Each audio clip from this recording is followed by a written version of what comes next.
Hey, have you got a minute? Sure. I'm having trouble making a decision about how much to commit to give on my generosity comment. What's the expectation? Expectation, that's a word that I don't associate with the generosity focus at Living Springs. What is your motivation for giving? Maybe that's the place to start. Why do you feel called by God to give anything? I don't know. I guess I feel I need to contribute to help pay the bills for the church. That sounds like you feel obligated. I used to look at it that way too. Now I give out of love and thankfulness for God's generous love to me. It all starts with how God has blessed us. I felt little joy in giving out of obligation, but giving from a place of thanksgiving brings me great joy. I guess that would be a better way to approach giving. I do feel gratitude for my life, my family, my health, and everything I have. Even with life's challenges, I've been blessed in so many ways. Blessed to be a blessing? Sure, I know God has blessed me, so I can be a blessing to others, but I don't always think about that when it comes to giving to the church. Well, if you don't look at it as giving to the church, but as giving back to God a portion of what God has given you, then your giving is a joyful act of worship and thanks. Far from an act of obligation or expectation, you can apply that same mindset to all your generosity and giving. Sure, but back to the question of how much, I'm still stuck. Okay, then maybe there are different ways to look at it. Everyone needs to find an approach that speaks to what they feel called to do and where they are in their lives right now. Such as? Well, some people start with the vision of a biblical tithe. That is 10%, returning to God 1/10 of everything God has blessed us with. It's the idea of giving our fruits first to God. When people farmed all year to then reap the bounty of the harvest, that was when they brought their sacrifices or offerings to God. They gave the first fruits of the harvest. 10%? I can barely pay my bills now. Phew. Well, start with the vision of a tithe.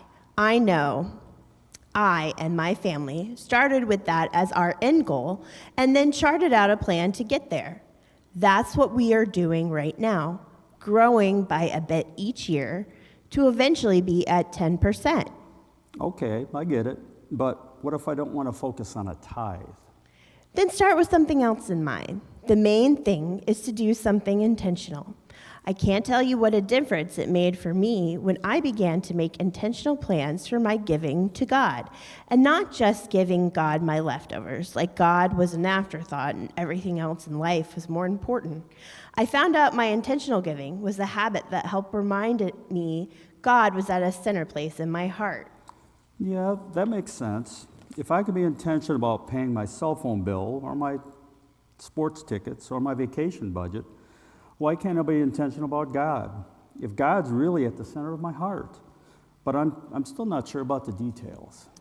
Being intentional can take a lot of forms. It can be a % of your income. It could be a specific amount of giving each month or each week, just like the specific amounts of all those other things you mentioned in life. Or we have some retired people at the church who plan specific amounts of their RMDs, required distributions every year. Or people who are still working sometimes give their bonuses or a portion of them. Same for dividends on investments. Yeah, those are things I haven't thought about. Let your heart tell you what to do. Think about why you come to church. Think about all the stories we hear about how God works through Jesus' church to bring hope to people's lives. Like that friend of one of our teens who's found a home here in the youth group. His story brought tears to my eyes. Or the text we got, all those people in need who got one of those 16,000 meals we shared last year. Or all the ways God uses the church to be a safe place for you, to explore your faith questions and share with others who are also exploring their faith. I also think about all those who've gone before us and provided the means for this congregation to exist for us today, and how their love for God inspired them to do that. Well, this conversation went in a much different direction than when I asked you what I thought was a simple question. But what you have shared does give me food for thought. Looks like I need to search my heart and let God provide an answer. And what you shared is a place to start. Maybe what God has shared. Yeah, I got it.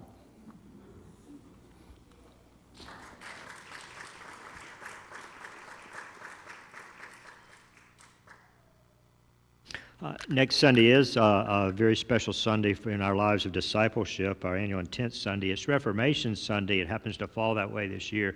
And we think about how the young Martin Luther long ago said, "Here I stand," when it comes to responding to God's grace in the world. So it's a wonderful opportunity for us to say, here we stand as God's people. When we leave today, our generosity team's handing out the little intent cards with the envelopes. They look like this year.